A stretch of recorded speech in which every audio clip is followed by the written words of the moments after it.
Integration between various systems which are technically and fundamentally different has been a critical concern when it comes to large and medium-scale enterprises. AdroitLogic Integration Platform Server, known as IPS, defines a new and convenient way to easily integrate your systems with minimum setup time, low maintenance cost, and hassle-free configuration updates. This is a stack designed to deploy, manage, and monitor AdroitLogic's Ultra ESB instances on a public or private cloud environment. New approach facilitates to seamlessly manage any number of ESB instances on hundreds of physical or virtual hosts, with guarantees such as automatic configuration updates, self-healing clusters, central monitoring capability, and ease of scalability for thousands of instances. Integration Platform is built on top of Kubernetes Container Orchestration Framework, and currently we support deployments of OpenShift Container Platform as well.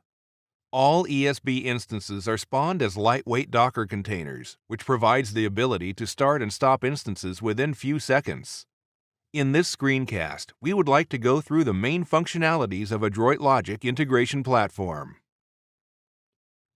First, let's have a look at the dashboard of IPS console.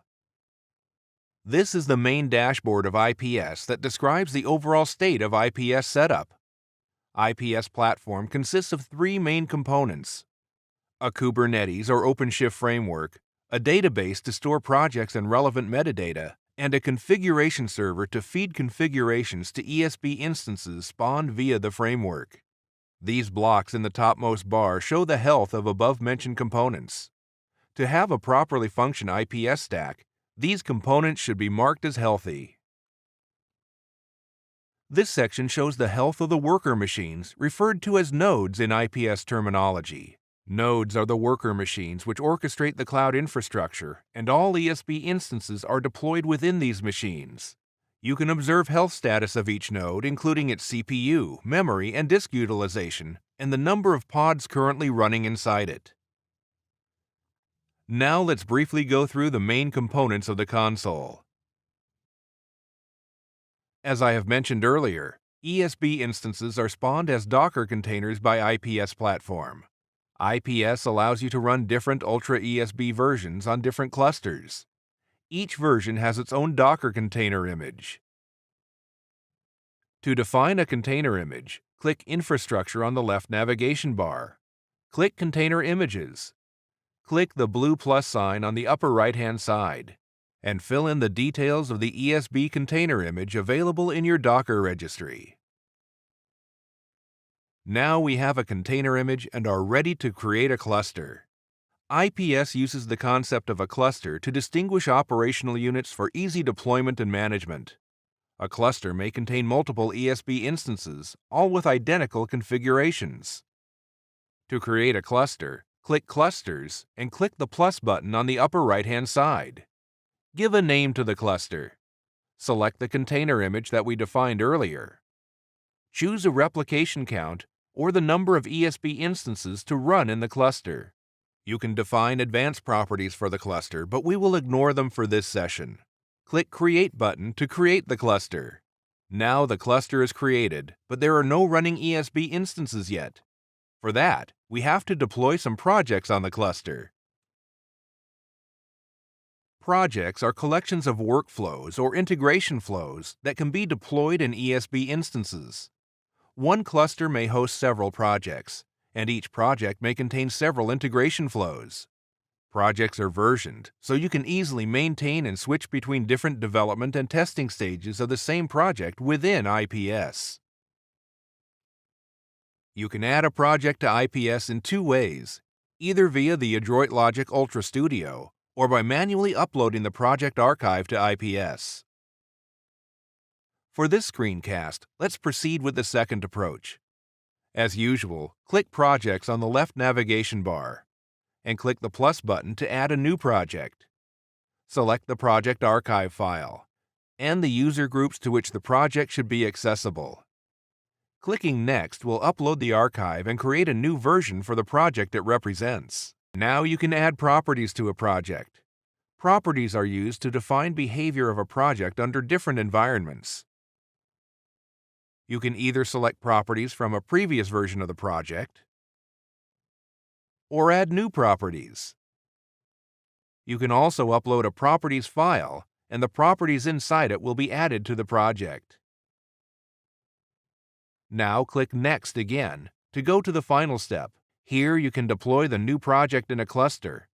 Let's select the cluster we created earlier and click Deploy. Now we are on the Deployments page of the selected cluster. Our project is about to be deployed, as we can see here.